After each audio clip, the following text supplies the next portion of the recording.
Have you ever watched someone coast on your work and then get rewarded for it while you get sidelined, overlooked, and silently erased? That's exactly what happened to me 4 years ago, and this is the story of how I dismantled a man's entire career piece by piece without ever raising my voice, all while smiling in meetings and pretending to be the cooperative team player he thought I was.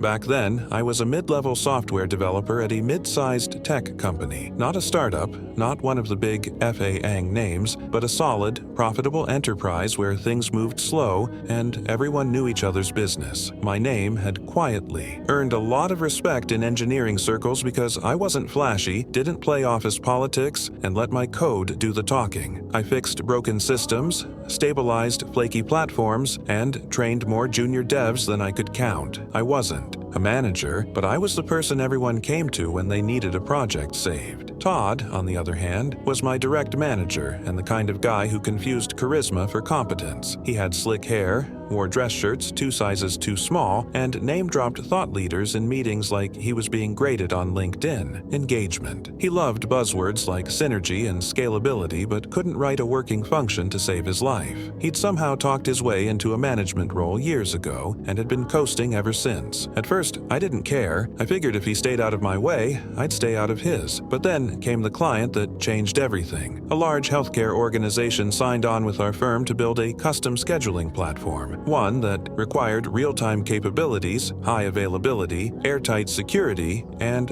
full HIPAA compliance. It was by far the most complicated project the company had ever taken on, and it was clear from day one that the pressure would be enormous. Todd was named project lead, but he immediately handed the actual technical leadership to me behind the scenes. He told everyone I'd be the day-to-day quarterback, while he handled strategic oversight, which turned out to mean sitting in on calls and pretending to understand what we were talking about. I worked like a dog. 80-hour weeks, late nights, and weekends. I wrote documentation, built the architecture from scratch, implemented the failover systems, wrote critical pieces of the backend, and even sat with the security consultants to ensure our encryption protocols were up to spec. Todd, he'd swoop in at the end of the week, skim the documentation, and present it to the higher-ups like he wrote it himself. At first, I didn't mind. I figured people would see through it, but they didn't. In fact, the CTO called Todd an absolute force and said he was exactly the kind of leader we need. When the project wrapped, ahead of schedule and under budget, guess who got a raise and a promotion? Not me. Todd was promoted to Director of Engineering. His announcement email listed accomplishments that were 100% mine, down to describing the innovative, fault-tolerant middleware I'd personally built. I was stunned. I confronted him privately and asked him how he could just erase me from the story like that. He smiled and said, "We're a team, right? Your success is my success, and now that I'm up here, I can help bring you up too." I nearly choked. That night I went home and had one of those long, quiet breakdowns where you just lie in the dark staring at the ceiling, wondering if maybe you're the idiot for thinking hard work matters. But after I got through the depression, I got angry, and then I started planning. I realized Todd was smart in one way. He never did anything obviously wrong. He didn't insult people to their faces, didn't send incriminating emails, and always kept things vague enough to avoid clear blame. So I knew my revenge couldn't be emotional. It had to be surgical. I started slow. First, I distanced myself from him professionally. I stopped feeding him ideas. I stopped correcting his technical mistakes. I started documenting every single thing, every misstep, every delay, every confused email he sent asking for explanations of basic infrastructure. I created backups of my work, time-stamped every contribution, and archived every Slack thread. But I didn't stop there. I expanded my network.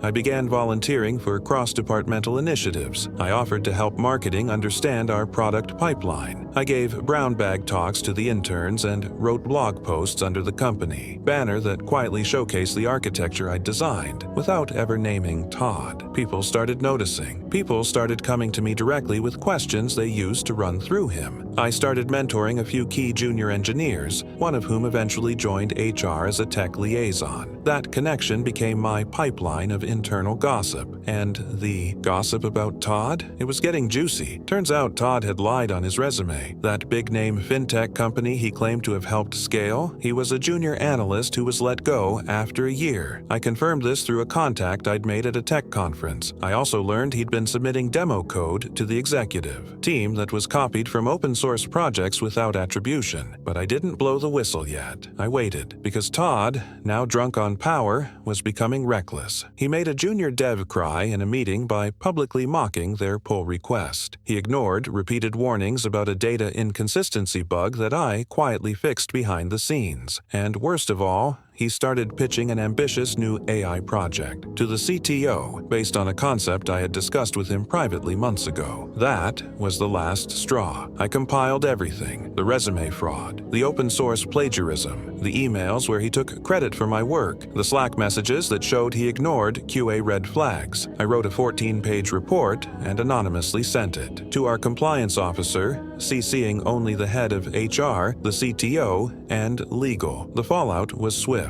Within days, Todd was put on administrative leave. He was asked to hand over all his devices and login credentials. An investigation was launched. Every developer he'd ever belittled or manipulated came forward. I didn't even have to say a word. I just sat back and watched as it all unraveled. 2 weeks later, he was fired. No severance, no thank you email, just gone. His corporate accounts were deactivated, and his name was quietly scrubbed from the internal wiki. I was promoted 3 months later, but not to fill his role. They restructured the department entirely. I became lead systems architect, reporting directly to the CTO. The job came with a 30% raise, full autonomy, and a team that actually respected me. But the story doesn't end there. A year after Todd's firing, I was at a tech mixer when a recruiter approached me and asked if I knew a Todd Redacted. Apparently, he'd applied to a startup in our sector. I said I knew him well. The recruiter asked, "Would you recommend him?" I said, "Absolutely not. And if you want, I can tell you why." I sent them the same report I'd compiled. Todd didn't get the job. Last I heard, he was working freelance gigs through a third-party agency, barely scraping by. And the healthcare client? They signed another 3-year contract with our company, but this time they requested I be listed as the project lead in writing. I got to fly out, meet their team, and shake hands with the people whose system I'd helped save. They gave me a branded hoodie and a coffee mug that I still use every day. Sometimes I think back to those early days when I believed keeping my head down and working hard was enough. Now, I know better. Sometimes you have to quietly sharpen the knives while smiling across the table, because in the end, nothing feels better than revenge served cold and corporate.